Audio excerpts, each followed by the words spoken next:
Uh, Dia, so I think you have the permissions to admit people. So I'm going to close my participants list here. So you keep tracking that. Okay.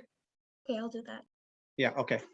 Uh, Good evening, everyone. For the folks who are in the East Coast, and good afternoon for folks coming from the West Coast, and everyone from other regions. This is the webinar on how to win a scholarship. So I would like to first thank the TANA leadership, the EC, the foundation, and the board for doing a tremendous job and giving us the opportunity to do this seminar. I would like to also thank and welcome Anjay Chaudhary Lau Garu, who has been instrumental in running a lot of these programs and giving support. And also, I would like to thank the TANA Mid-Atlantic present and past leadership, who have been helping and support a lot of these webinars and also doing a lot of physical activities.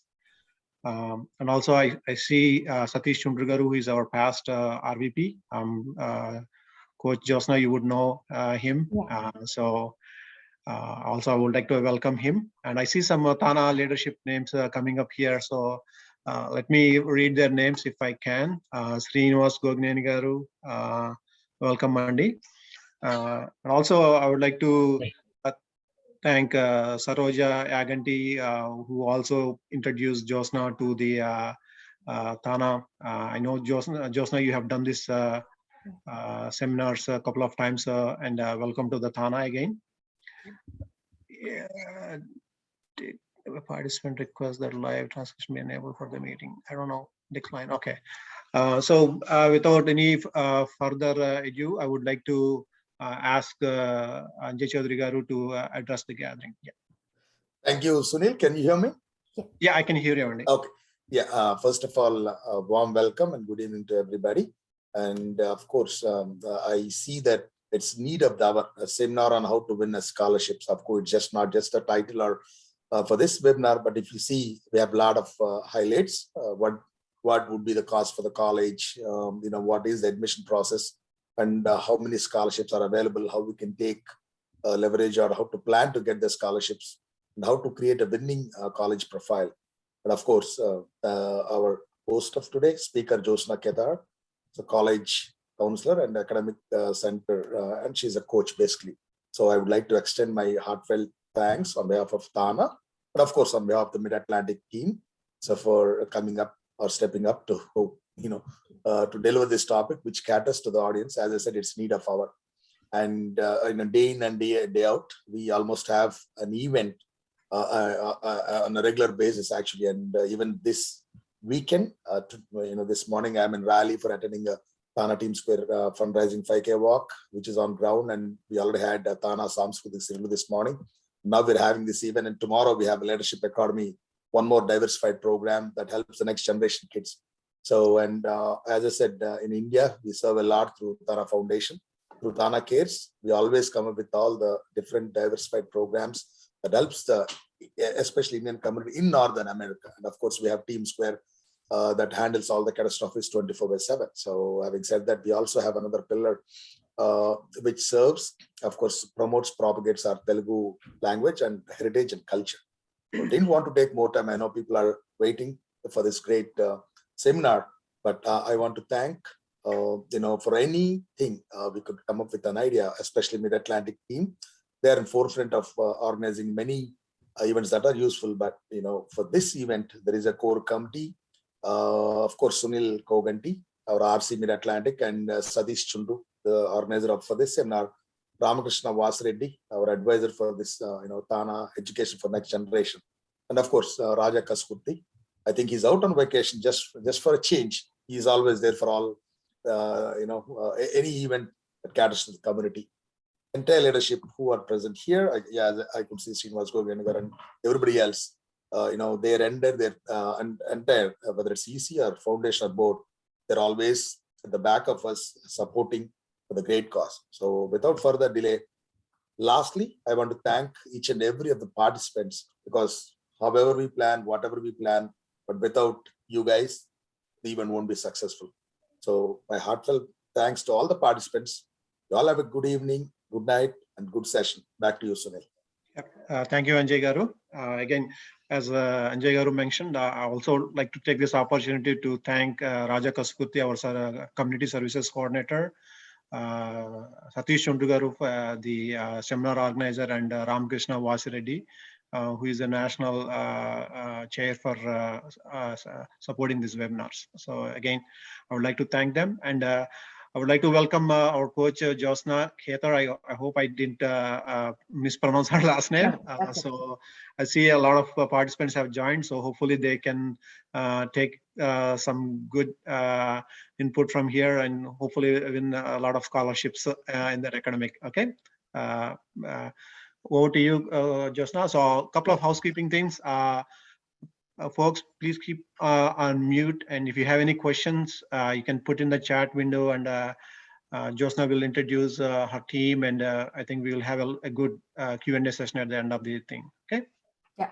So thank you, TANA team. I mean, every year I come here, you organize so many wonderful programs for your organization, for the community and everything. So kudos to you guys. And thanks for inviting me here. Please sit back, listen. Everything is recorded.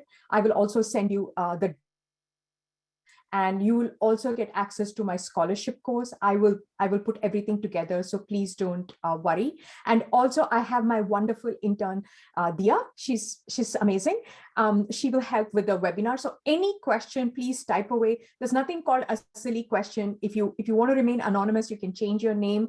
You can ask me anything that's related to the college admission, and also mental health in teens is something that is very, very important for me, and I will share the details. And I keep creating programs for students on special needs and everything. I'm going to show you in this complete presentation. And please, in my books, you're already good parents. If you don't know something because it's designed like that, if you feel like college is complicated, it is designed to be complicated. You get it? So I'm here to help you understand the process. In my books, you are already winners and good parents because you showed up here to listen to this. So without further ado, I'm going to start my presentation. Any question, please type it in. Dia will make sure that I answer them. If not, you can get in touch with me. Okay, so I'm just going to start. Okay, so yeah. So Dia, am I presenting the right one? How to win scholarships? Do you see the screen? Yes. Okay, great. So I'm going to go over the college process and how to win scholarships. And trust me, I'm going to show you how much money my students won last year. And I believe that you shouldn't break the bank in putting your children to college. Okay, so that is my whole philosophy. So about me, I live in Chester Springs, Pennsylvania. My husband is a certified nerd. He graduated from Harvard. My older son is in Georgia Tech. My younger son is in 9th grade.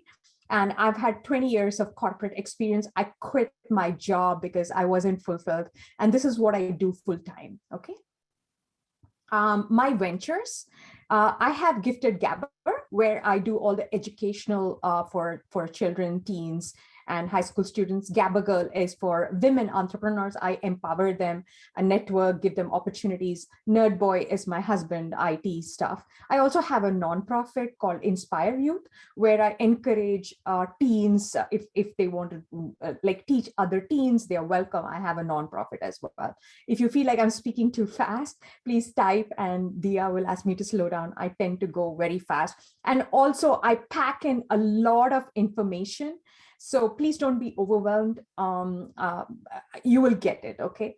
So I want to share my certifications. I'm a Tony Robbins certified life coach.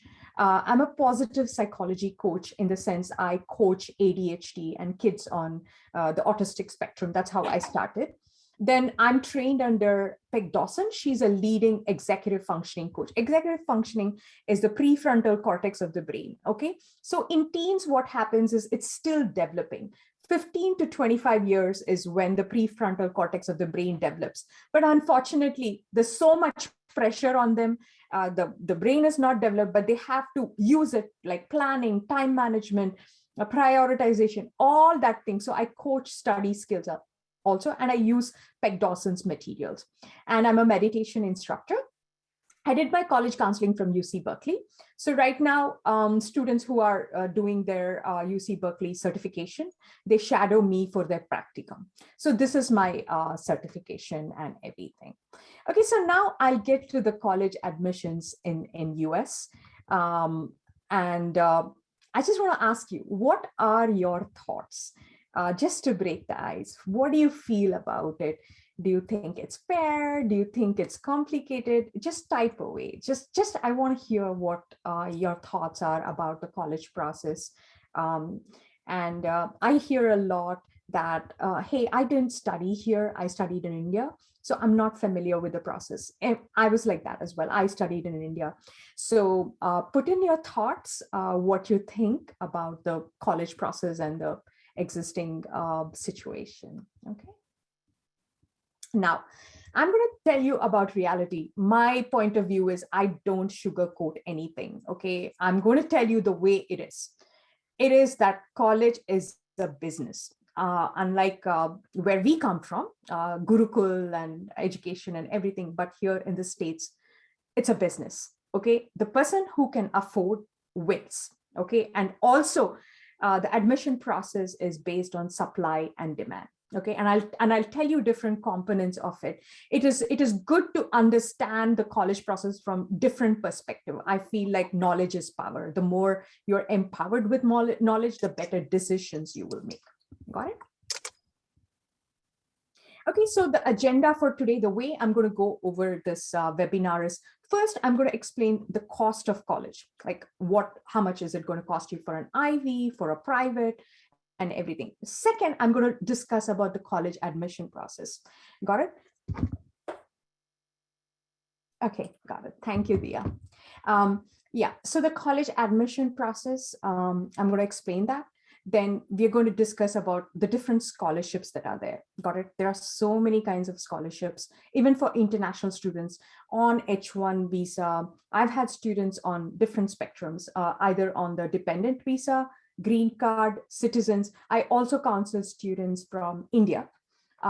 So I have that. Then I'm going to dwell on special needs, students who are on the individualized education program or the 504. I even counsel them. And I'm going to talk about the typical solution, the college solution. Okay. Any questions that you have, please type away. Dia will get them. Okay. So I'm going to go over the cost of attending college. So this is in a private school, private college, a 4-year college. On an average, it's going to cost you $53,000 per year. So you're looking at, for 4 years, about $200,000. You get it? So this is how a college is going to cost you, a private college. An in-state college will cost you much lesser, but we're looking more at the private colleges, okay? And I want to tell you the cost of sending your child to Ivy. It is like almost like dunking a Rolls Royce in the Atlantic Ocean. It's like 80 grand. It's gone up now from the time I created this to now. It's like $80,000 to $85,000 a year. Times 3, you're going to be spending $350K per year. Okay, and this is like the top Ivies that is there.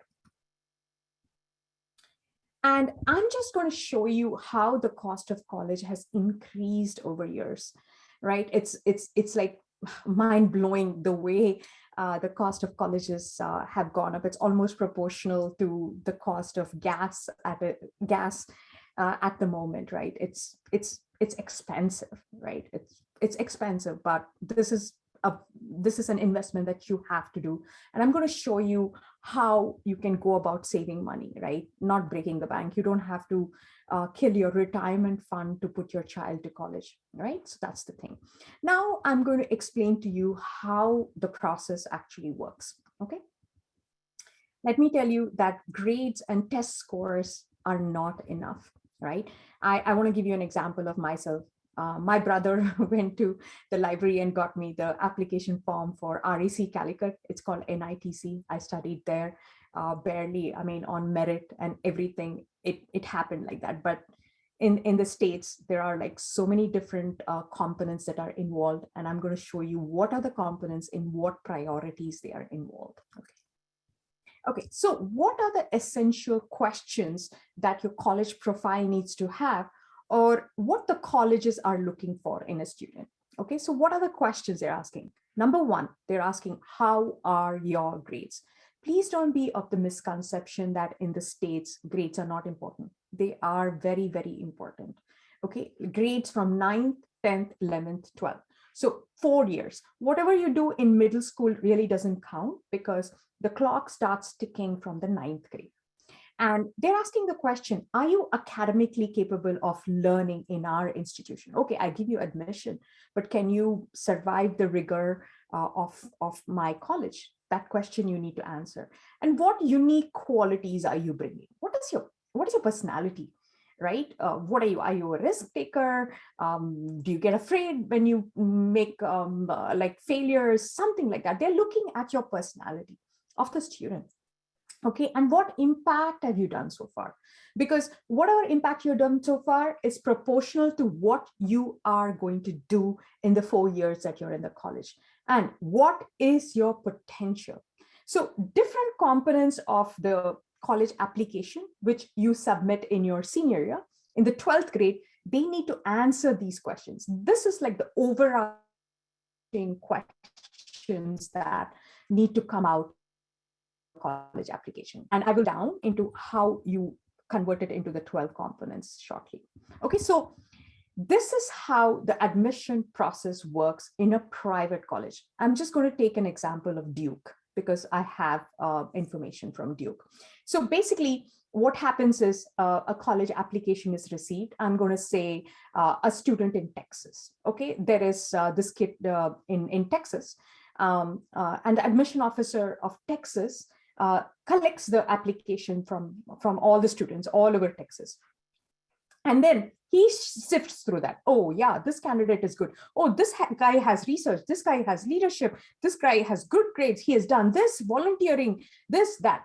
And then this regional admission officer will take the applications that he or she has filtered to the admission committee. So Duke has one admissions committee. They come from all over the different states, from Pennsylvania, from Florida, everything. And they come and pitch, hey, take my student. Hey, take my student. My student is perfect for Duke because of this, because of that. They have so many components that they need to decide, right? So these regional admission officers are like marketing people, right? A company, there's a corporation, right? There are regional regional markets, right? The regional market officers, they have to, like, from the geography, oh, from California, can you please get us students because it might look very attractive, or they might have a quota, something like that. You really don't know the exact numbers. That is something that no college will reveal, but these are the factors that they look for. Okay, and then the admission committee will vote. There are sometimes fist fights, big arguments over why can't you take my student? Why? He has got this, he's got that. But this is how they vote. And then they decide, okay, acceptance, outright denial. No. Then they'll say, let's see, we will put this person in the backdrop. If I get a better candidate, we'll drop him. We'll put him in regular admission, like all that kind of decisions they do. And they'll see, okay, I need to see what is the mid-year report and then make a decision. So this is the 5 steps that happens in a private college. Okay, so any questions about the admission process, please type away and I'll address them. Okay, so I'm going to give you an example of an acceptance from Duke. Okay, this was a handwritten acceptance letter from Duke. So the admission officer is saying, I enjoyed reviewing your application and the admissions committee was impressed by your innovative projects and research prowess. So this candidate answered the question that I had a couple of slides back. What is the impact that you've done? What is that one thing that you're bringing to the table? So this is what they liked about that college profile. Got it? So this is how the process works. And then they're saying at Duke, you can continue innovating in makerspace like Foundry and other programs. So please come. They like this candidate. So please come. So how are they picking the candidates, right? it is like the parents, you know, when you go to pick the best looking fruit, right? You want to nurture your children, so you know how to pick the best fruit or the best vegetable, or I'm just saying rhetorically, for your family. So these colleges know what to look for in a candidate, and they do have a formula. Every college is different. Duke may look at certain things, Emory may look at some certain things, Georgia Tech may look at some things. Georgia Tech, for example, is a nerd school. They just go totally on grades. Got it? That is it. Okay, but Duke would consider more on extracurricular activities. A business school will look more on extracurricular activities, leadership, community service, impact, all that. Those things like vary in different degrees, but this is how the college admission works. Okay. Okay, now I told you the overarching theoretical factor about what the colleges are looking for, right? Now I'm going to break it down into tangible factors like grades, extracurricular, essay, all that. I'm going to break it down. This is from the National Association of College Admissions Counseling. So they are the governing body. They get data from all the colleges and they publish it to all counselors like me, to all of us, like saying what the colleges are looking for. Okay, so these are the 12 factors. Okay, grades are number one. Number two is test scores, standardized test results, either SAT or ACT. Strength of the curriculum is basically how have you challenged yourself? How many honors course you've taken? How many AP courses you've taken? I will get to the splicing and dicing about, do the numbers matter or something like that. I'll get to that, but that is what essentially they look for. Number four is essays. Number five is counselor recommendation. Number six is demonstrated interest, which is like, did you do early decision? Did you do early action? Did you sort of subscribe to their email list and all that things they track? Then teacher recommendations are very important. Some of them give class rank. Most of the schools don't give class rank. But a competitive school like Hofstra, for example, you're applying for their BSMD program, Hofstra clearly says, you have to be in the top 1%, top 2% of the class. So sometimes colleges look for that, okay? And then there's extracurricular activities.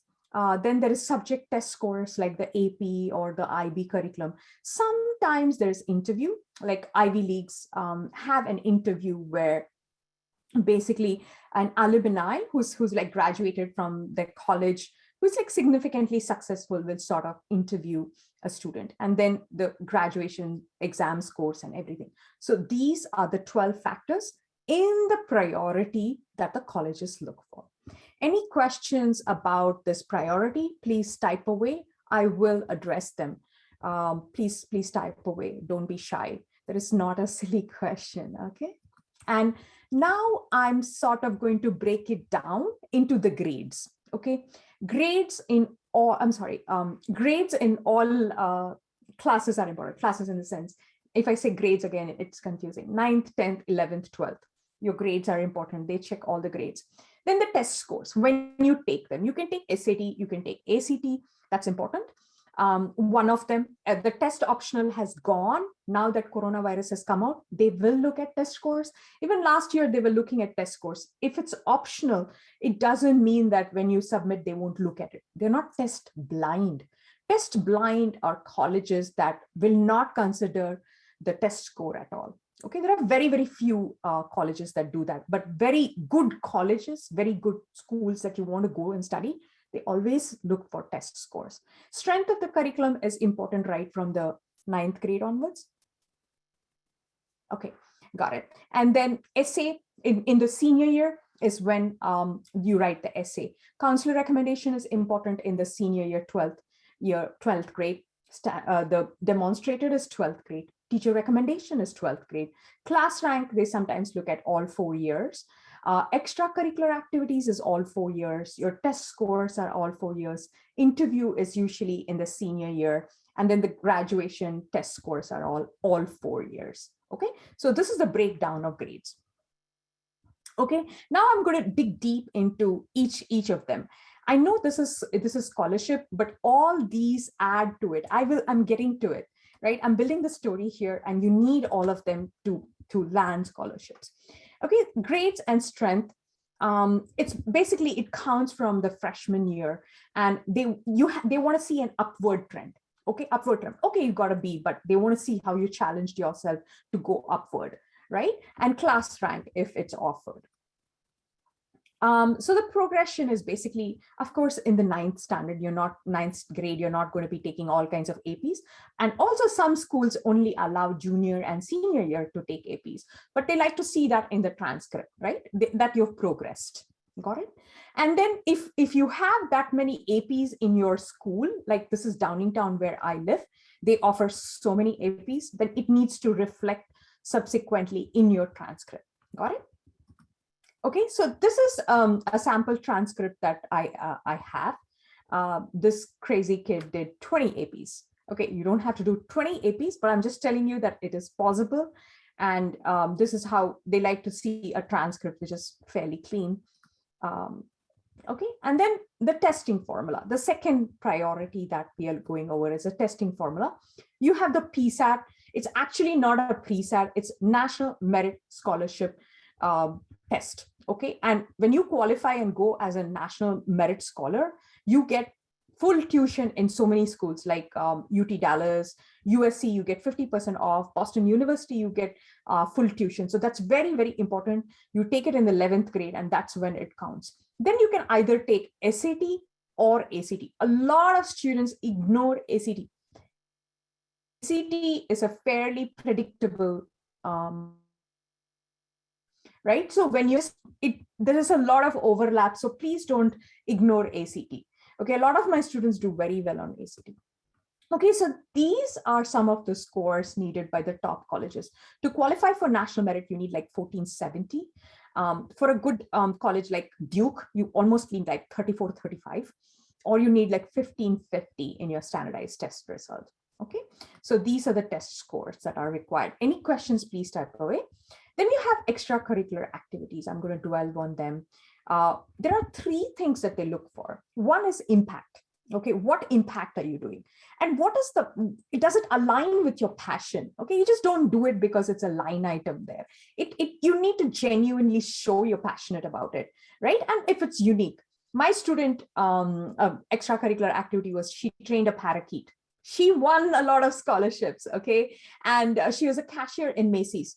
That's not a bad extracurricular activity. It is good. It shows that you've gone and you've done and you've contributed somewhere. So that is what they're looking for in extracurricular activities. You have 10 spaces in the Common App. If you're applying for the UC, they have like 20 spaces, got it? So you build them. It's like not everything is going to be like leadership or you're not going to, but you need to have everything in it. Yeah, you participated, you raised money, you did community service, you did research, and then you were a leader as well. So there are 10 spaces there. Okay, next is the essay, which I spend my whole summer with the rising seniors. I mean, essays are the one that get you scholarships. If you want the secret to scholarship, it's the supplemental essays. Any senior any rising senior or a junior is here, supplemental essays get you money. And I'm going to show you how much money my students won, okay? So basically essays, this is how it should be. It should be like standout, right? It should be emotional. It's okay to show your vulnerable side. You failed, you fell down, you broke your nose, you did that. It's okay. You don't have to show that you're a perfect kid with 10,000 activities and all that. It's okay to show your vulnerability. It's got to be interesting. My student wrote an essay on the Rat Museum in India. He got scholarships from Case Western. Got it? So it's like a lot of parents think that, oh, essay has to talk about all your extracurricular activities. No, extracurricular activities, you have a section. What they're looking for in an essay is your personality. Got it? And it's got to be unique. It's got to be specific. It's got to be quick.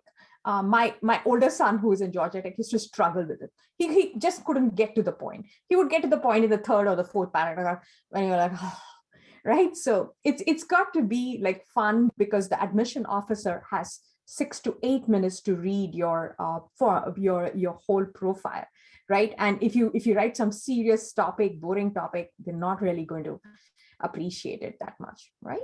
So I spend a lot of time on essays. It's not like the perfection of the essay. It's like being more personal, being more fun with the essay. Okay. Now I'm going to focus on the other considerations. Leadership and community impact. This is very, very important. You're not going to get leadership in the 9th grade, but you build on top of it, right? Okay, you joined a club. Are you going to be an executive member of the club? Or you are doing something for TANA, or you're participating? Keep at it. Community impact like really gets you a lot of scholarship. So right from there, it's you may not have figured out everything in 9th grade, but keep trying different things. Got it? So that's leadership. Then next is recommendation. Counselor recommendation is very important. A school like Vanderbilt, they like, again, the schools or colleges have their own sort of criteria for selection. For Vanderbilt, counselor recommendation is extremely important. Teacher recommendation is extremely important. Okay, counselor is going to give you an overall recommendation, but teacher is going to give you a recommendation as to how you are in class. Do you have the intellectual capability? Did you contribute? Are you being creative? So all those things are extremely important with recommendation. And the counselor sends a school secondary report. So that is what happens. Like, okay, they have one baseline student in your school. For example, that baseline student is capable, or it took like 15 APs or something. So that is a baseline student. And then you're compared with that baseline student and given a recommendation. If your school only offers 4 APs, then your recommendation will be similar to that. And you cannot compare it with another child who graduated with 15 APs because that was offered. Or you're from an IB curriculum. An IB curriculum is very rigorous. Colleges know that because that's all in the counselor recommendation and the teacher recommendation. Wait, Mataji. Okay, so yeah, any questions, please type away. Next is demonstrated interest. Demonstrated interest is basically colleges want to fill their classes. They want to make sure that they have the yield, something as the yield, because they want to make sure that their classroom is filled. So what happens is sometimes you do early decision. Early decision is you tell the college that, hey, you are my first priority. Even if I get admitted elsewhere, I'm not going to take that offer. I'm only going to take you, right? So that is demonstrated interest. That shows the college that, oh, this candidate is going to join our school no matter what.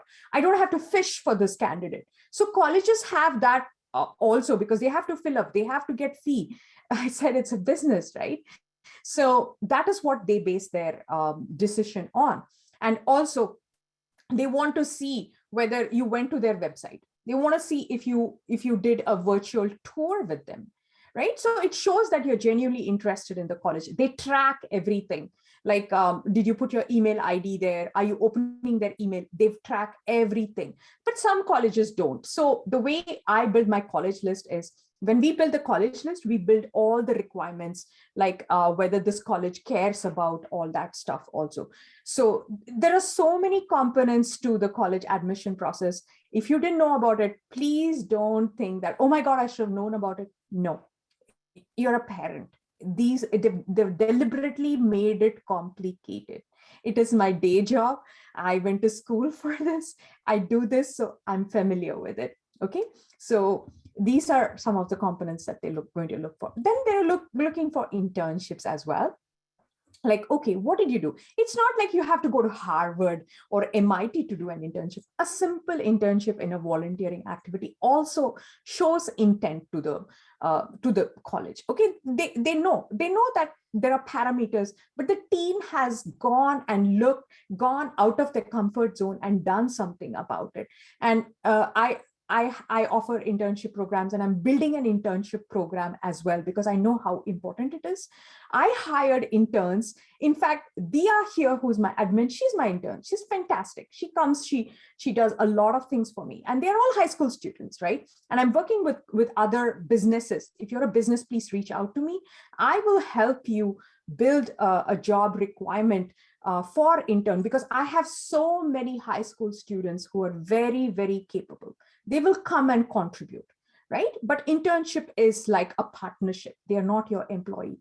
So you have to take care of the high school student, nurture them and everything. And I plan to train the interns how to go and be productive in a business as well. So that is my passion, right? So they are like, I'll tell you what, teens are wonderfully intelligent. The Gen Z that is there, the generation, they're superbly intelligent, okay? And the way they absorb information, it's brilliant, because day in, day out, I work with them. But what they lack is discipline, and there's so much distraction, right? But once you tether their concentration and their effort, beautiful things happen, right? So that's about internship. It's also an important criteria. And there is a section for internship in the list of activities in Common App. Okay, so any questions, please type away. And also publishing a research paper helps, like a research. I mean, I know Corona, I started this program because my medical students did not have an extracurricular activity because everything was shut down. So I started this virtual research where they work with an immunologist, a vaccine specialist, and they sort of write a paper. So the fringe benefit of writing a research paper is they go into it deeply. And colleges, they love research. Not that they're trying to see if you found a cure for cancer or you did such a big discovery in lab. No. What it's sending a message to the college is you're willing to learn, you're willing to grow, you're willing to become a subject matter expert. So it ties into the criteria that I started off with. Are you intellectually capable of learning here? You're answering that question. So these are the components that you keep building in your profile. Okay, so now I'm going to come to the cream, what you guys are waiting for. Any questions about the whole components or process, please type away. Dia will bring them to my attention. Any questions you have about the grades or any confusion you have about the AP courses, I will answer them. Please type away. Now I'm going to go to scholarships. Okay. So I finished the cost of college. I finished the college process. I finished the components. If there are components that you're still curious about, type away. Now I'm going to go to scholarships. Okay. So the common myth about paying for college, I'm going to bust a few myths for you, is IVs. IVs do not offer merit aid. Okay. There's no scholarships with IV. Got it? So it's only, they offer only financial aid. My son didn't qualify for any financial aid because of our income. It's more than 150 or 200,000, you're not going to get financial aid.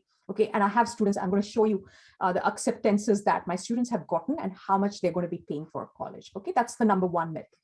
Okay, and number two myth is you don't have to be a perfect candidate with perfect grades to win scholarships. And I'm going to show you my students who won.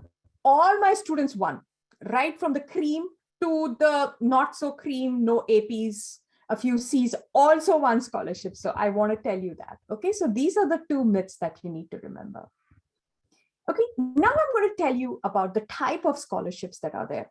There are scholarships for international students. Don't worry about it. The scholarship course that I'm going to give you for free has a list of everything. Okay, and then there's need-based scholarship. Your income level needs to be relatively lower, and you should have filled out the FAFSA and the CSS to prove that you indeed have a financial need. Then there are some full ride private scholarship like Cameron Impact, 40 acres. So there are a full ride. And I also tell you, like, full ride and full tuition, it's different. Okay, full tuition is they will cover the tuition. Full ride is including the books, the living expense, like the room and board, all that is not included in full tuition. Okay, so that will typically cost you about 15,000 because the room and the food and the expenses, all that. So full ride will cover everything. They're very, very rare, extremely rare. Okay, and then there are community service scholarships, okay, that like they see specifically what you've done to the community and they give you those scholarships. And there are scholarships based on the SAT, ACT scores and academics. My student got into University of Alabama, and University of Alabama has this scholarship that they give if your score is like 1500, 34, you get the presidential scholar, which is 28K. So I have a list of colleges in my course as well for that. And then there are athletic scholarships, which is based on whether you play football, basketball, D1, D2, all that kind of scholarships. There are different kind of scholarships that are available, okay?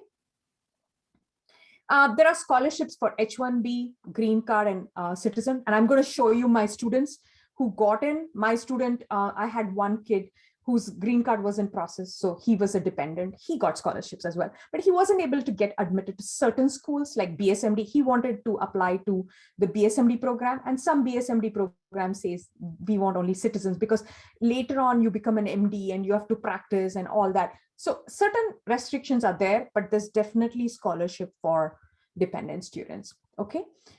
And these are some private scholarships. I do have the list in my course. The Google scholarship, Dell, Society. There are so many private scholarships that are out there, okay? And the most scholarships that you win, I'm going to show you my success story, is through the Common App or the essay or the colleges that you apply. They give a lot of scholarships based on the student profile. Okay, so I have that also. So that is scholarship. And I don't want to break the presentation, but I'll show you what my course has and how it's structured so that you can avail all that. Right now, I'm going to speak to you about students with disabilities. I'm specifically going to address students with learning disabilities, right? I'm quite passionate about that. And I have had success counseling students who were on the IEP. They got into wonderful schools, okay? So basically, there are programs like IEP, and 504 is the most prevalent program. If you display a learning disability, then the school accommodates. I'm also coming up with a free course that I am developing with an IEP expert. She's an occupational therapist to understand how the schools navigate through that. I will share that. It will be on my website. So these students land in good schools as well. And if needed, there are special accommodations in colleges. Some colleges accommodate LD, like learning disability students as well. Okay. Any questions you can ask me. Okay. So basically my success has been my student on the IEP. They've gotten into pre-med, they've gotten into pharmacy. My student got scholarship from Case Western, Drexel, Temple. They were all on IEP students, right? So it is possible. I care deeply about them and everybody, of course. So now I'm almost done with my presentation. I have a little bit left, but I want to ask you how you guys are doing, right? Are you overwhelmed? How are you doing? Type away. I know it's a lot of content, but don't worry. Our brain is in such a way that we absorb content and it goes and settles in our brain, and you will be able to recollect it. Okay. Yes, there are a lot of components, but don't worry, you'll get them through. Okay. And okay, so now that I have explained all the all the components, the question in your head is, how do you beat the competition, right? There are like so many, yeah. No, Swapna, I'll answer your question. I will answer your question. I get distracted by questions, so I tell myself not to look because I start answering the questions and I forget about my presentation. So I will answer them. So how do you beat the competition, right? How have my students beaten competition? This is Cornell acceptance. One of my students, she got into Cornell. She's doing soil engineering. That is her passion. She got into Cornell, but then she didn't get any scholarship because Cornell only gives need-based scholarship, no need-based aid, no scholarship here. Okay. Then I'm going to show you, I'm sorry, this is a little fuzzy because the parent just sent me the screen snapshot. This is for NYU. If you see the screen, my student won 45K in Meditate per year. Meditate, it's possible, okay? And then this is Case Western. Case Western is almost the Ivy League for pre-med. If you see, my student won 26,500. The cost of attendance is 82,000. So 26,000 is still in the 50s, which is much better than the 80. If you see here, 80,000, my God, a lot of people want to go to Case. Okay, Case is like the mecca for pre-med because of the kind of research opportunities that are there. But this kid won that. Okay, and this is wonderful. I shouldn't mention her name. She got scholarship from every college she applied. She was my research student, and then she came into my counseling student. So we milked that research. We put research in every supplemental essay that we wrote. Okay, so there is the main essay where you write about your personality. Oh, I did this. I broke my nose. I overcame this and something like that.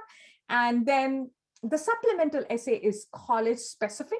That is where you write about your passion and all that. So Shraddha won 148K from Allegheny. Worcester, College of Worcester, she got 140K for 4 years. And Rensselaer Polytechnic is an amazing school for research. And she wants to do neuroscience and biotech. I always kept saying biomed. She's like, Joe, it's biotech. Yes, it's biotech. So from Rensselaer, she got 45K a year. Got it? But look at the cost of attendance. It's like 80K. And so her estimated cost is 35. Right? So that is how you, and to be frank, she did not score 1550 or that. No, she still won. She got scholarship from every college she applied. Okay. And okay, so my success story is not my success story, it's my students' success story. So my students get into 90% of the colleges they apply. And 15 of my students got multiple scholarships from colleges.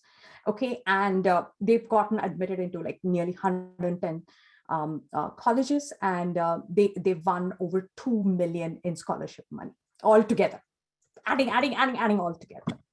Okay, so how, right? The way I build my profile is I build a profile that's like fairly unique to a student. I work with the student to find out what their quirks and their strengths are, right? I don't use a cookie cutter formula. That is how I build. I'm just going to go over, this one. But before that, I have to share my success story. Like I'm going to show you because I really have to show what my students have done, right?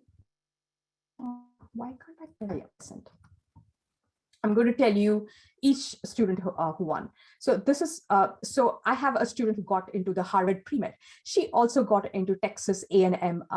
There's an NMed program. She got a full tuition from Texas A&M. I think about 4 or 5 students get that, but she's going to Harvard because of course Harvard and because of the financial thing, she's getting good financial aid. So it's Harvard, she's going there.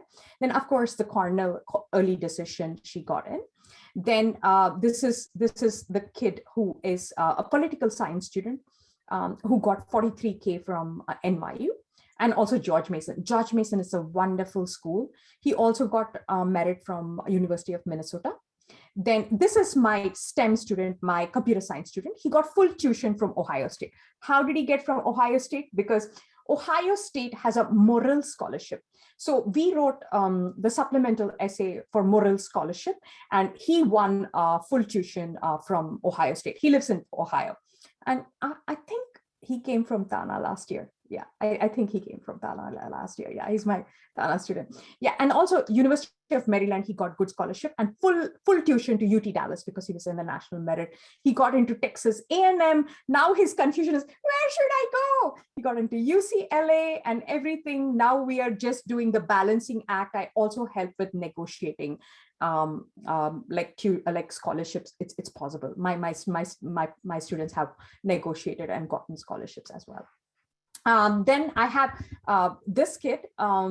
He's okay. He's also a TANA kid, I think. Yeah, it must be. I forgot. He's from Florida, and he wrote his like the sweetheart, a hustler in the sense he was like what do I tell you? He was like leadership. He had everything. He was like so active, so full of life.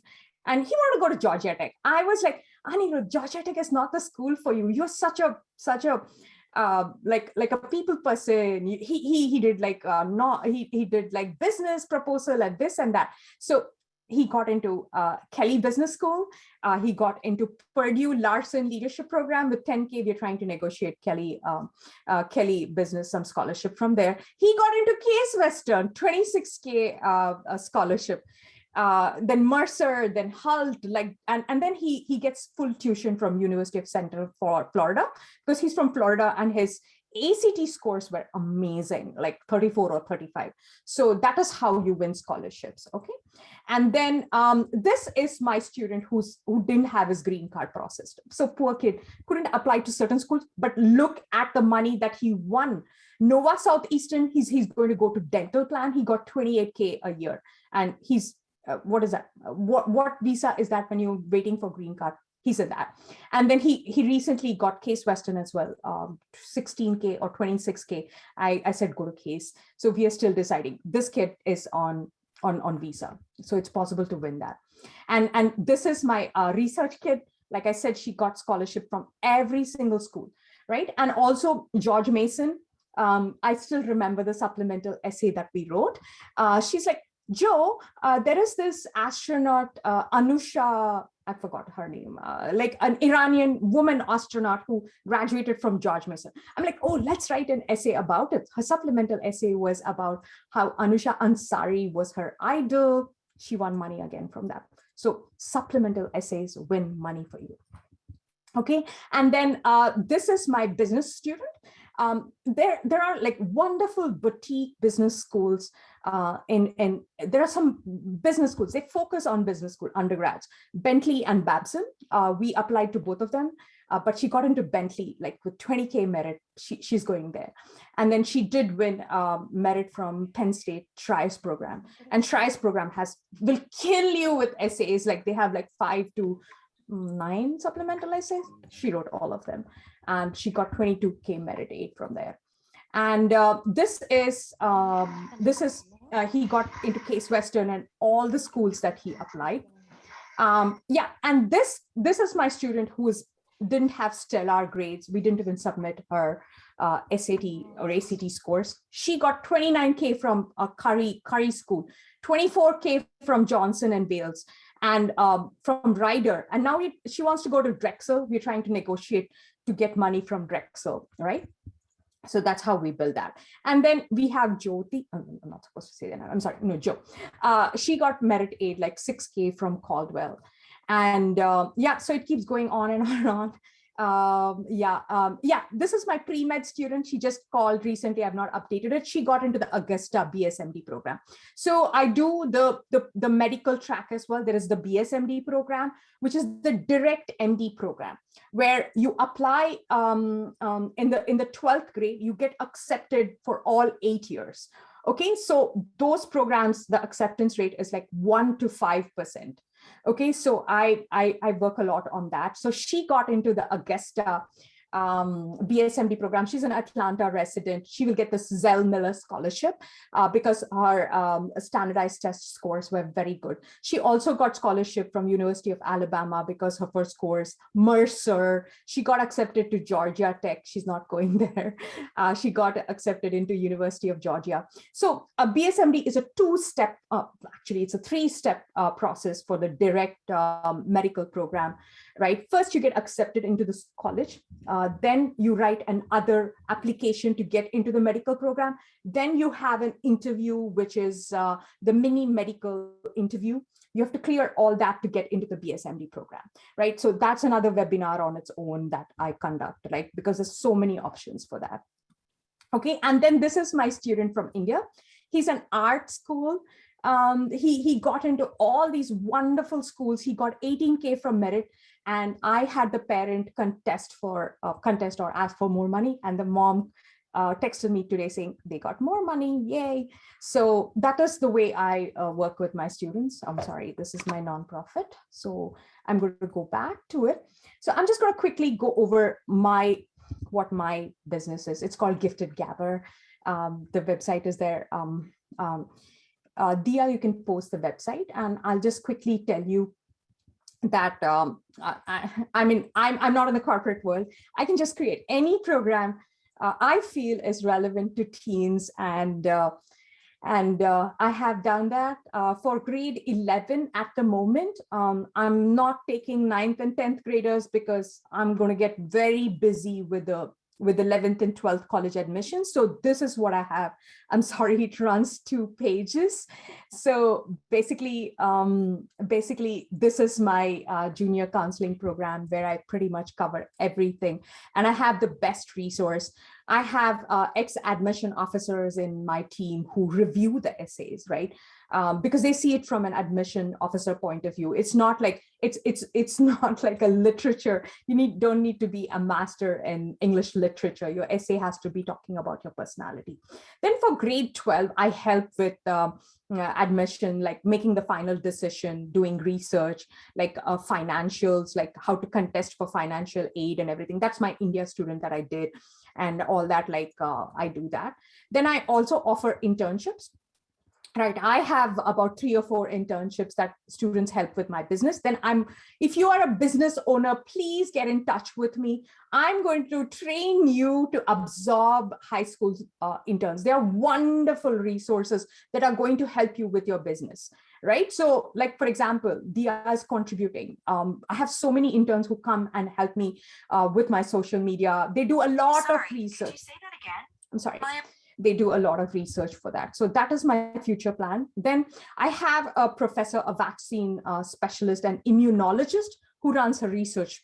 Because I like I mentioned, doing research during the coronavirus was extremely difficult. So this professor, he lives in Florida, is virtual. He is a vaccine specialist, and my students do research under him. Right. And the reason why you need to do research under a professor is it needs to be peer reviewed. An expert needs to bless it in order to publish a research paper. Otherwise, it's just a blog. Okay, so when my son was 15, he wanted to publish research on blockchain and everything. And I couldn't get it because we didn't have anybody who would go over his research paper. So I was thinking, how do I fix this problem? I kept begging professor. I'm like, oh, can you please mentor my teens? Can you please mentor high schoolers? No, I have a big institution to run, a lab to run. I'm not going to do that. So finally, Dr. Apawu, he's an amazing mentor. I offer this in summer. It's where they work with him. Okay, and they write a research paper. 3,000-word research paper that get published in journals, right? So that's the one. And then I have tons of summer programs, like whatever I want. I have an expert. I told him, hey, high school you create a program. He's like, yeah, I'll create it. And public speaking and everything. I bring other people and I offer those services, right? And volunteering. I do have a nonprofit. So if you have a special talent that you want to share, or you want to teach something to the teens, you're very good at coding, you want to teach teens, you have the platform. You're very good at math. I have a student who's very good at math. I asked him to teach critical thinking, logical reasoning puzzles. So he's creating that. If your child is interested, join my mailing list. When it opens up, you will find out. I mean, I do a lot of community service. If you have a nonprofit, please tell me. I donate 10% of my income. I will pay you, like whatever it is for the teens, I'm there. And like I mentioned, I have a lot of free courses. I have a course on gifted and talented. I'm going to show you that. If you go on my website, I'm sorry, why is it not loading? Sorry about that. So this is my website. You can look at the internship opportunities. I have only these internship. It's going to get populated a lot. Then you can review research papers that were written by my students. They publish it here and they go and publish it in another place which accepts the research paper. So once they have that document, they can use it to publish it anywhere. Okay, and my free courses are all here. Please avail them. Please make your child. This is FAFSA and CSS, which you will do in October. There's a college affordability basics. Everything is there. It will teach you about the cost of college, estimated thing. My classmate in UC Berkeley, she was an undocumented resident from Brazil. So she knows a lot about college affordability. So she created the course for me. I'm just going to show you that you can avail that as well. I have tons. Yeah, this is, basically I have that. Where was I? Yeah, so free courses. Then gifted education. If you want to learn about how the gifted education works, then I created a whole program with an expert. She is a gifted advocate. So I've created that course. Then mental health, guys, mental health in teens is like very, very important. Please take care of your children, right? So I worked with a mental health therapist, Rujuta, and I created this course. Please avail that. You can watch it in the privacy of your home. What is a sign of depression? Dopamine, pandemic, everything. Please take care of your teens. I have that course as well. AP Physics, I worked with an AP Physics instructor where you get 5 days of free AP Physics thing. And now, let me go back. So this is what I have to offer. Yeah, now I'm going to go, I'm going to give you the scholarship link. I'm going to put it in the chat so that you can avail it. If you click on that and register, so basically I'm going to show you how it is going to look. It's free. So basically, you'll come into my learning management system. This is the ultimate scholarship course. You'll create a username and password, and I'll show you the contents that are there in that. I explain about the fundamentals of college, the cost of college. Then there's something called as buyers versus sellers. You will understand all about it. There's a list of colleges that give merit, the list that doesn't give merit, different kinds of scholarships. Also, you will learn who offers merit aid, then myth about scholarships. You will learn all about it. This is like years of research I've put into this course. Please make use of it. Okay, then 5 tips to writing a scholarship essay, how to write a cover letter, how to write a resume. You will see lessons for that as well. I had a live session, so I have put that in. Essay examples, you will see that. Basically, you will see that I'm coming to share is you will see essays that my student wrote, which literally won scholarships, like all those, like College of Worcester, where she won 140K. That essay is here. Got it? So it's all there in this course. What else is there? Yeah. Oh, sorry about that.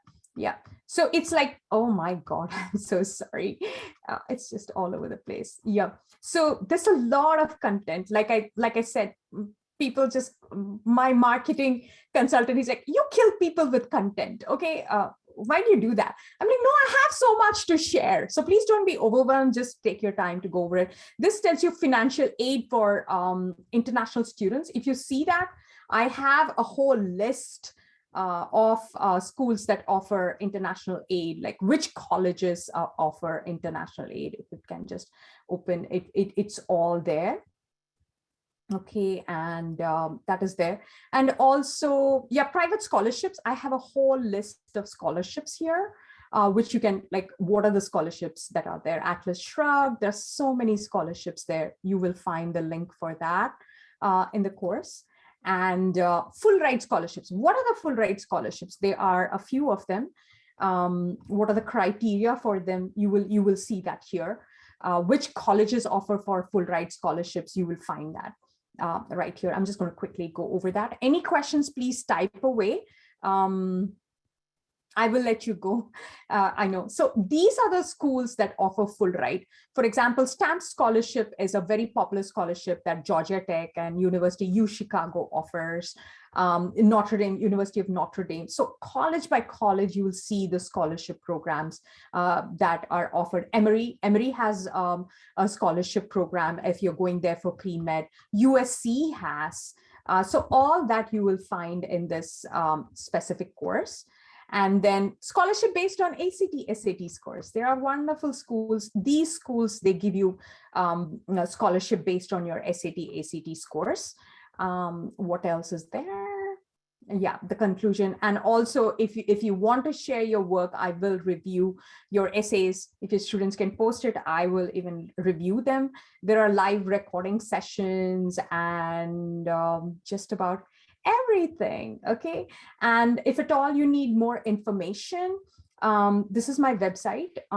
You can schedule a call from my website as well. If you go here, Gifted Gabber, they call Gabbar Singh, you can call it whatever you want, it's there. If you go right on my website, book a call, you can schedule a 15-minute call with me, or you can email me. Oh yeah, join my Facebook group. I share a ton of resources, guys. Please make use of it. It's free. I share so much information there. I just kill people with information. So like about 4,000 people are in this group. There are counselors. My classmates from UC Berkeley are there. Then Steve Gardner is another counselor. He'll answer questions. Like for example, this mom asked, hey, are there unconventional paths like fashion and business management? So any question that you have, please join this here. You can join my Facebook group and ask away all the questions. And you can go and see what kind of questions are already there. I pack a lot of information. I give away a lot of information for free. So that is what I have so far. So I've finished it. Now let's get to the questions. Okay. Yeah, anything you have, Sunil, or can we go to the questions? Or Yeah, sure. First of all, I would like to thank you. It's so knowledgeable, and I've seen people joining late, and I'm sure it's very useful, and we got a very great attendance here. And I see there is almost close to 17 questions, so let's get to them, and then we can wrap it up. Sure, wonderful. Yeah, sweetheart, you want to share the questions? Okay. How do they check student demonstrated interest? Very good question. Beautiful. So basically, I ask my students to create an email ID, first.lastname@gmail.com. So they track everything. So you put your email address in their website, and you attend their virtual session. So they track everything. They also see how quickly you open their email, because they have those tracking tools with cookies and all that they track that. So like mailing list, number one. And number two is going through their virtual session and all that. And of course, early action, early decision is a way of showing demonstrated interest. Okay. SAT versus ACT, which one is better and which one is preferred by colleges? They have no difference. The colleges don't view it. It depends on your child. I do a shotgun approach. I make my students take both the tests. Wherever you get better score, you do it. My son cried buckets. He couldn't get more than 1480, but you know what? He got 35 and 80. So I am a little partial to ACT because I feel like it's more predictable. SAT is hard. It's like a marathon. The questions are hard. You get more time per question, but it's still hard. ACT, the questions are a little easier, but you have less time. I'm going to do a Facebook Live that I'm going to post on my Facebook group. Please join there. I have a whole comparison of SAT and ACT. So it's like shotgun approach, try whatever, but please don't eliminate ACT. A lot of tutoring institutes, they have a sneaky policy because SAT takes more time to prepare. They just prepare you for that, but there's a lot of overlap. And also ACT has a science section, which is more math, which is probability and statistics. So there's no difference. Yeah, great question. Does scholarship awards depend on your parents' income? Meaning, if your parents have a high income, does that mean you won't get scholarships? See, scholarship is merit-based. They don't look at your income. Got it? Need-based, they look at your financial status, which is the FAFSA and the CSS. Okay. Scholarship is solely based on your characteristics, either a merit scholarship based on your grades or something like that. It's not based on your income. No. Is it true that the number of scholarships has decreased since COVID? I don't have the stats at the moment, but there's a lot of money. The colleges are flushed with money. I can tell you that. My parent just texted me saying she got additional 42K scholarship. They have it. Ask for it. It's not reduced. It's only going to increase. They're flush with money. In fact, the fees are going to go up by 6 to 7%. How can you determine which would be better suited to your students, SAT or ACT? Okay, so basically you see the practice test, how you're doing, what you feel. Take both the practice test. I have many practice tests. I've posted that on my Facebook group, some sample SAT, ACT, see how you score, right? Take the 3-hour test and see which one you feel better. Students will come out and tell you that they will immediately tell you which one works for them. Okay, this is a question everyone might be asking. Will this presentation be posted? Yes, it's recorded and it's going to be posted on YouTube, on the YouTube site. Yep. Yeah, let me answer that. So basically, the session is being recorded and we will download it and upload it to the TANA YouTube channels. So keep checking the TANA YouTube channel. Hopefully by Monday, we should have this uploaded there. Yes, and also I will share, I have Sunil's email. I'll share this whole deck with him so that he can send it to the mailing list. Yeah, with all the links will be there. I don't have your emails, but I'll share it with Sunil and he can share it with you guys, the deck, the presentation. When exactly do we need to start the admissions process?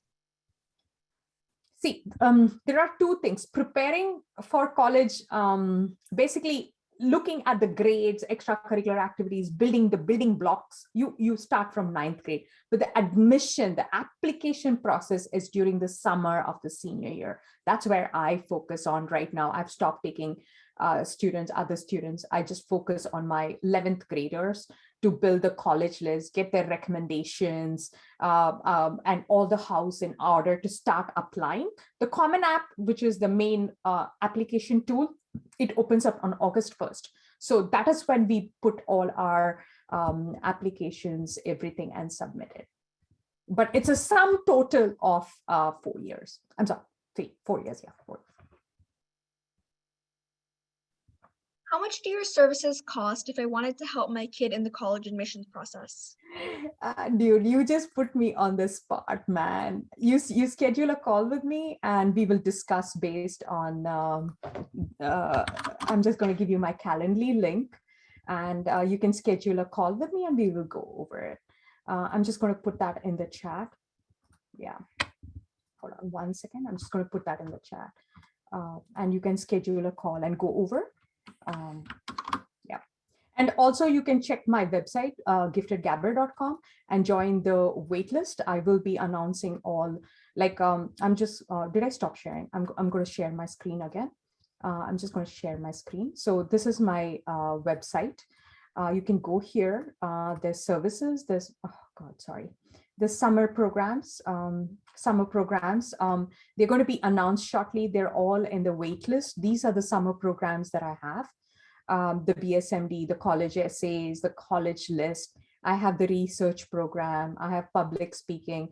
It's just in a wait list because you can join the wait list, and as soon as they open, you will come to know about it as well. Yeah. Any other questions? Great questions so far. I'm a senior in high school and deciding between Drexel and UConn. Which do you think is better? It depends on how much financial aid you've gotten. Crunch the numbers and everything. I'm just going to quickly show you what I do with my students. Hold on. Am I sharing my screen? So it's a lot of splicing and dicing, looking at their internship opportunities and everything. If you want, you can schedule a call with me. It takes significant amount of research that would be hard to sort of give an answer right away. Like, for example, this is what I'm doing with my senior students. We are in the college decision time. So I do this with them. Acceptance. What have you gotten accepted? How much money did you get? All that stuff. And then we splice and dice and see what is the kind of merit aid you're getting and all. It's a huge calculation that we do. The cost of attendance, how much scholarship have you gotten? So it's a lot of components that I use to sort of do that, right? Yeah. What GPA is required for Clemson University? I searched it up and it says 4.43, but I don't believe that. Even Harvard only asks for 4.13. Okay, so this is again, if I were to apply, I would go to college data. What is that, Clemson? Clemson University. Yeah, got it, Clemson. You go here, 62% accept rate. Yeah, yeah, this is a lot. Yeah, yeah, it could be that, right? Yeah, that's, yeah. Oh, I wasn't sharing, I'm so sorry. Yes, typically the GPA range is, it depends on the acceptance rate of the schools. The IVs need like 3.9 to near perfect GPAs. Yeah. Great questions. You guys don't need a counselor. You know everything already. What is considered a good SAT score? If a student scored 1560 in his first attempt in SAT, would you recommend retaking the SAT or taking the ACT? Oh my God, if you got 50, 60, you're a rock star. Stop with torturing yourself. Move on. There are other things. You hit the jackpot. You won the lottery. You got that good score. Move on. Move on to extracurricular activities, research, building all that. Don't try to perfect perfection. Move on. What grade should students start taking practice tests? I'm assuming this is in relation to ACT and SAT. So what happens is, the thing is, SAT, ACT, they need algebra, geometry, and all that. So typically I recommend 10th grade. After they finish 10th grade, the January of 10th grade is when they should start. There's no point studying at 9th grade because you've not learned those concepts, right? There's a certain time you do certain things. So you should have finished that. I like doing that because you have the PSATs that are needed for the 11th grade, October. So just about before that, you should have started your preparation. Anything before that is like, they've not mastered the concepts needed for SAT, ACT. In the recent college visits, I'm hearing that the SAT/ACT is optional. What does that mean for admissions/scholarships? Okay, so when a school says test optional, means you can, if you submit the score, they will consider it. If you don't submit the score, they will not consider it. But it is important for scholarships that you put your SAT, ACT scores. Get it? Because that gives an additional parameter for them to give you admission. So I would always recommend, please take the SAT, even though it says test optional, give the SAT, get a good score. They're not test blind. Test blind means they don't consider it. And also if you're applying for pre-med BSMD program, they still need good SAT scores. So please don't ignore that. It's not going to go away. It's a misconception. And MIT just announced that they will consider SAT, ACT scores, and all the other colleges are going to follow. How important is it that your extracurriculars are related to your major? That's another misconception. I'm going to burst that balloon, the bubble, that you don't even need to declare your major for 2 years after going into college. It's the biggest misconception. And colleges look for a well-rounded student. So it's just that specific major that you need to do. Okay, you're going to be a doctor. You only do shadowing, you only do science. No, they want to see other aspects of your personality as well. So there are 26 categories of extracurricular activities. They're looking for a well-rounded student. You have some community service, you have education, you have this, you have that, you have worked in a Macy's or you've dog walked. They're all, you need a range. Okay, so this one is quantity of extracurricular activities matters for college admission. So I'm assuming that's how many extracurricular activities and as well as the quality of these extracurricular activities, like how high are you placing in them?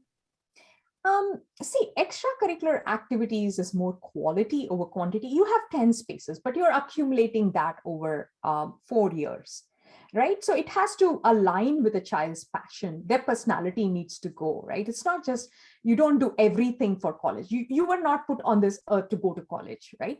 What is your goal in life? To be massively successful. In order to be massively successful, you go to a good college, right? So it's like that. You don't preen yourself or do everything geared towards the college, right? You live your life as well and follow your passion, right? She trained a parakeet. She did babysitting, right? That's something that she liked, right? And my Bentley student who got scholarships was a barista in Starbucks. That's a good extracurricular, right? I'm a sophomore in high school. Do you think that 8 to 10 APs by the end of my senior year is enough with the over 1400 SAT score and over 34 ACT score? Good, great question. Somebody had to ask this. AP courses, are you capable of taking that workload? How are you doing in your prerequisites? What is your grade, right? I have students who've scored C in pre-cal who cannot take calculus AB. Got it? It's not like you need to amass AP course, but grades matter. If you get a C in AP, what good is it? Or if you get a 2 in the AP exam, what good it is? So it is like, it's not a rat race where you go enrolling in the AP courses, but how well you can score it. And you've got to be very smart about picking AP courses with the easy, with the hard. You don't take like chemistry and biology the same year. Statistics is a hard AP. AP Physics 1 is a hard AP. You need to blend it in, right? Take AP Psychology with that. So you need to be very smart about taking APs. And I'm going to show you what this kid did, the ultimately crazy kid.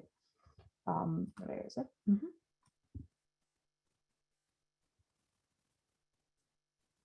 Okay, a transcript needs to look pretty, in my opinion. It needs to be clean. Reload the page, I'm sorry. So a transcript, I'm sorry. So the basic thing is, if you're not sure that you're going to score well in an AP, you're going to get C's and D's, you rather do honors, right? So be very strategic and smart about taking APs. Got it? It may hurt you. It's a double-edged sword.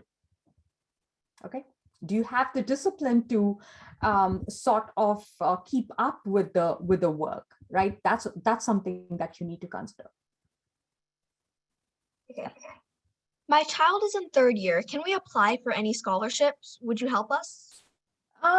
What would you do with that scholarship, right? Anyway, they're going to public school, right? Scholarships are more for the college education, right?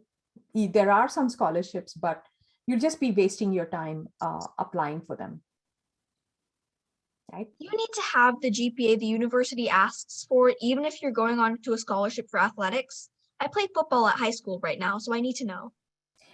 It's based on the college requirement. What is the minimum GPA that they expect, right? You may be on a football or the NCAA or whatever, but what is the GPA requirement for that university? And you need to maintain that GPA to get admitted. Yeah, they have. Oh, sorry. Yeah, continue. They have some minimum GPA requirements that you have to meet. Does putting undecided for your major/arena of study hurt your chances of getting a scholarship or getting into college? My students mostly did undecided and we got tons of scholarships.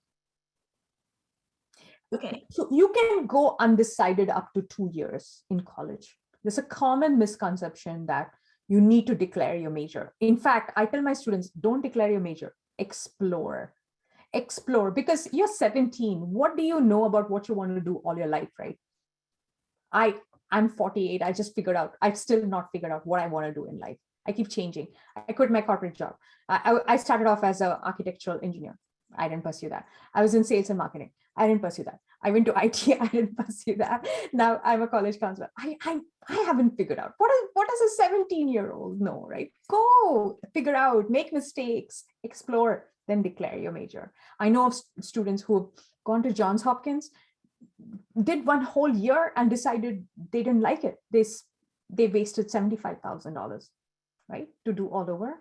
So yeah, it's not necessary to know your major. Any inputs on the PSAT? What is the importance of the test?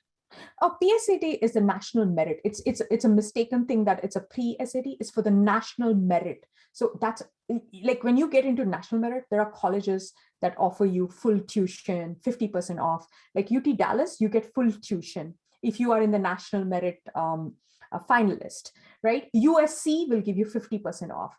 Boston University will give you full tuition. So there's a list of colleges that, and then you get scholarship for the national merit. So yeah, and also it goes into the honors section, like filling up the Common App. There are so many sections that you need to fill. It goes into the honors section of the Common App. So yes, PSAT need to be taken seriously. And you only have one attempt, which is the 11th grade. Yeah. Okay, this next one is 2 parts. I believe you already answered the second part though. Would colleges consider AP scores for admissions? How many APs look good for college admissions? Again, it depends on the counselor recommendation, the school secondary report. Okay, so the school secondary report is something that the counselor sends to colleges. Oh, we offer only 10 APs and typically a student takes 5. That is counselor A. Counselor B says, oh, we offer 25 APs and typically a student takes 15. So that is the baseline. Got it? And also they don't look at the AP scores. The AP scores come when you want to transfer credits to the college. Like for example, my son had enough APs to skip one whole year in Georgia Tech. Got it? He had those scores like chemistry, physics, math. He didn't have to do them in college. Got it? So that is when it comes. If you've scored a 2, then you cannot transfer credit, right? So it depends on the college. And again, nothing is standardized here, right? A college will say, I will accept AP if your score is this much. Got it? So that is when the transfer credits come.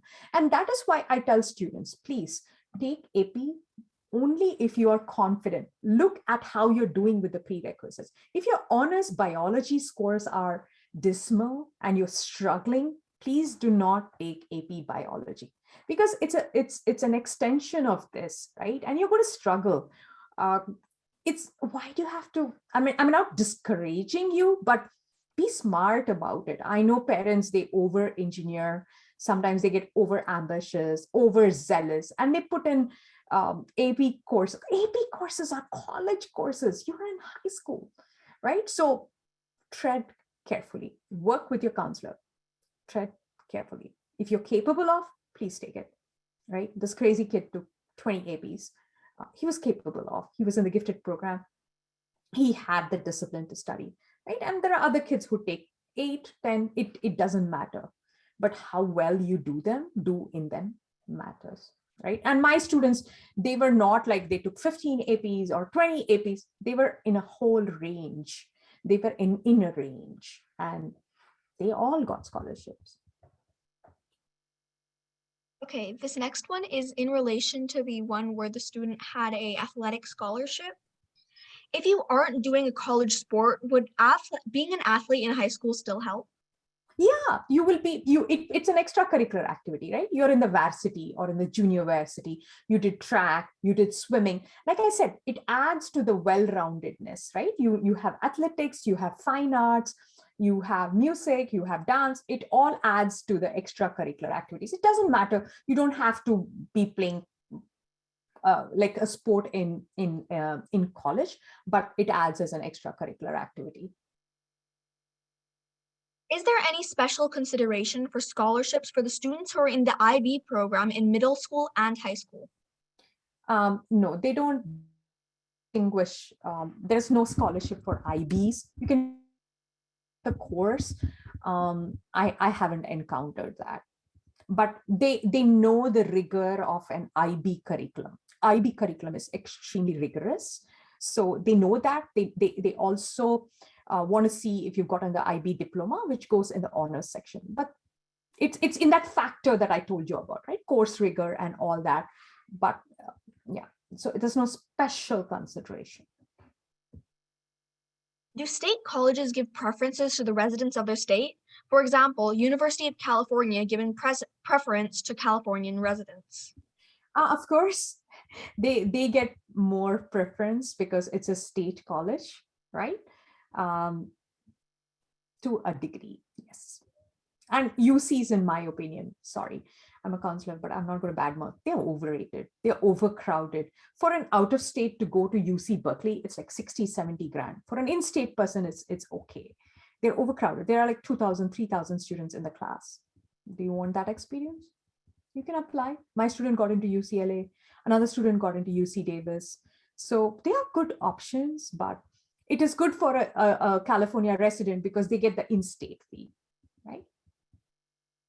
That's why they prefer.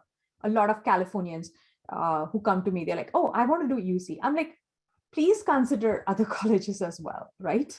So that's when, oh yeah, really? Okay, I will consider. I'm like, the same amount you spend on a state college, sometimes you will end up spending in a private college with scholarships, right? Yeah. So it's a well-balanced college list. Like for me, they're all colleges. I build a well-balanced college list, 15 colleges to see. I have all these sprinklings of them, right? I don't just make them apply to one or two. They have a range. What major is good for a pre-med track? A pre-med track, there are biology, chemistry, all those STEM majors, right? Yeah. Neuroscience, psychology for undergrad, yeah. My AP grades are good, but I'm worried about my AP test scores. Would they be considered during admissions, or is it only my grades? The grades matter, but then you won't be able to transfer credits. Why do you take AP course? So that you can transfer credits, right? So yes, nailing the AP exam is important. It is important. Some schools say they need a 4, some schools they need a 3, right? So it's so counterproductive that they want to see that for course rigor and strength of curriculum, right? They want to see the AP, but scoring there is also difficult. Like, please, I tell students, don't push yourself because it's a fad. See if you can really, school is about learning. It's not a rat race to land into college and killing yourself in the process, right? Really appreciate it. Appreciate studying, appreciate learning, right?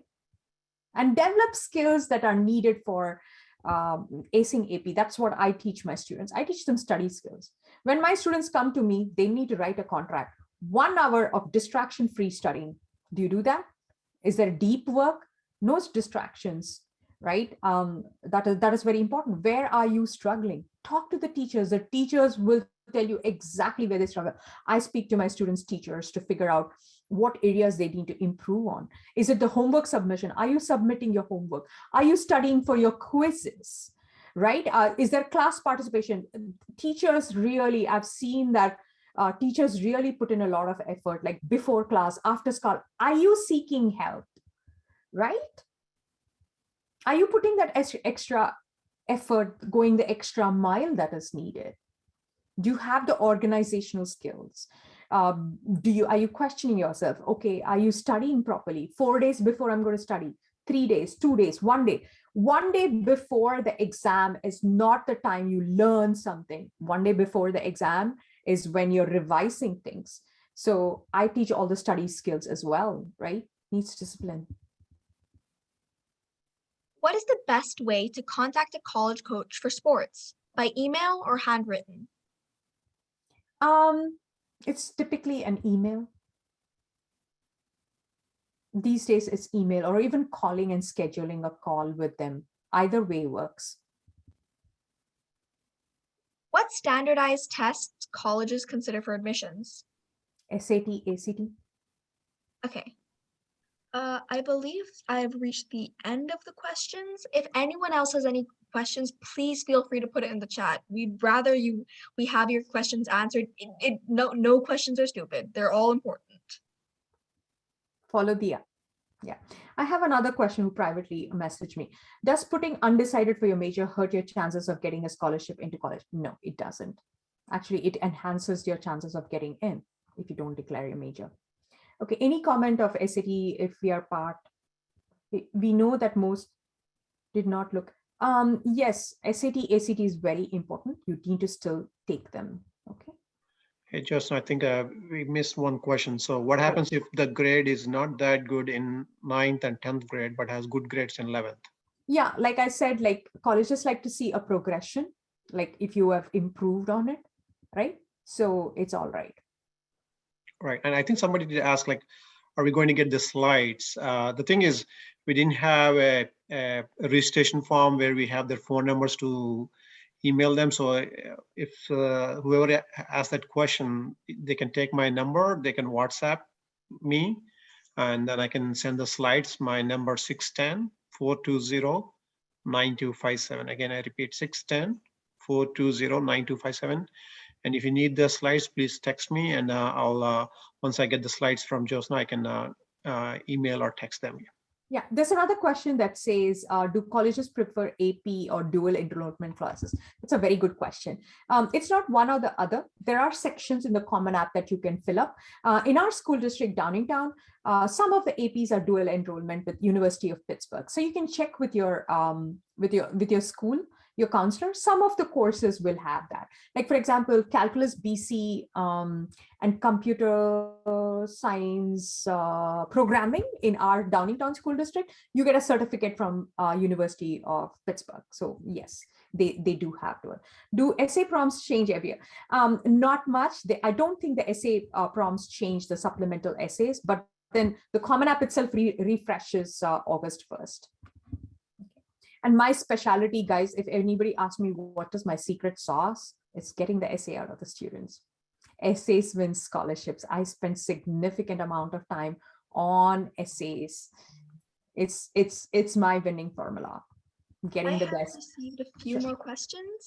Sure. So does being in an honor society matter, like NHS, NEHS, etc.? Yeah, if it's leadership, it is one of the items there. It's not like they prefer NHS. If it's there, it works for you. Yeah. But again, I said it's just one extracurricular. What about the 9 others, right? Yeah. Okay. Is it okay if our electives are on the easier side? What do you consider easy? Honors, AP, regular, what is it? Like, it's a combination, right? YouTube channel. Yeah, it doesn't. There's nothing like easy or hard in courses, right? It's what you're capable of. Okay, someone asked, can you explain further on dual enrollment? Basically, there will be a tie-up, dual enrollment. There will be a tie-up with another college, like a community college or a college like Downingtown. You can check with your school counselor. Our Downingtown is tied up with University of Pittsburgh. So they offer certain courses that also mean like you've taken a course from University of Pittsburgh. So you need to look at your program of study, which is the list of programs of all the programs in your high school district, and look at it. I'm pretty sure pretty much all high schools have a tie-up with either a community college or a college there that you can take. Yeah. Okay. Does out-of-state colleges usually accept dual enrollment credit, or is it mostly in-state? It's not like that. Both of them accept it. See, the out-of-state and in-state difference comes only in the fee structure. Okay, if it's a state college, then in-state fee apply. And even if you are not a green card holder or a citizen, but you're still a resident, dependent, you're still a resident, you get in-state fee. So the admission process for out-of-state, in-state is the same. It's just it varies in the fee. Will a summer job at school camps be considered an internship? Does it say internship? Does it say that? Yeah, yes. If the description is that, yes, you can pick it as an internship. Well, wait, I'm not sure if it, like the description of it, the person just asked if it would be considered. So if you would like to resend that question with more elaboration, that'd be great. Right, yeah. If the job says it's an intern, it should say intern, because when I create a job description, I say it's a content writing intern. right? Because I'm a business, right? Business. But if it's a school, I don't think it will be an intern, right? Interns are like employees of a business, right? So that's like, if a university offers internships, then if it's called an intern, it's called an intern. Otherwise, you have another line item that you can pick. Can we take essay and scholarship services from you? Yeah. I do offer that in summer.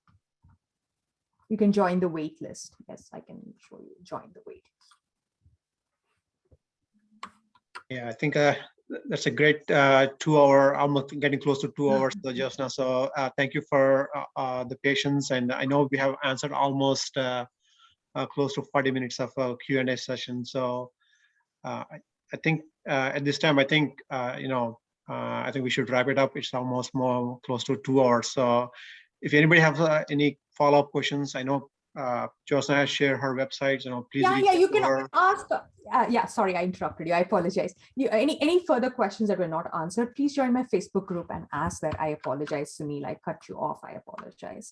Yeah, and I know somebody have asked, where do we access this video? So it's actually I posted the TANA YouTube channel. It's called TANA Social. So if you go to the YouTube and then look for TANA Social, that's where you will get it. And again, somebody have asked like the presentation slides. Again, my number 610-420-9257. So please text asking, hey, I need the slides from today's presentation. And once I receive it, I can text you or email you. Yeah, and also I can give you my website. If you go and subscribe to the mailing list, I'm just going to give you, like in the bottom, it says join. I will also do that. So what will happen is if you go to my website and put your email address at the bottom, I'm just going to share. I'm going to share here. So this website is there, right? You can just go there and click on the bottom. So if you put your email address here and say join, then I will get a whole thing that will say that you joined on this day, and I will send you all my whole deck and everything as well. You can do actually that would be like a better idea, because instead of me going back and forth, but I will still send the slides whoever reaches out to me. But I think that's a great opportunity for folks to join and get additional information.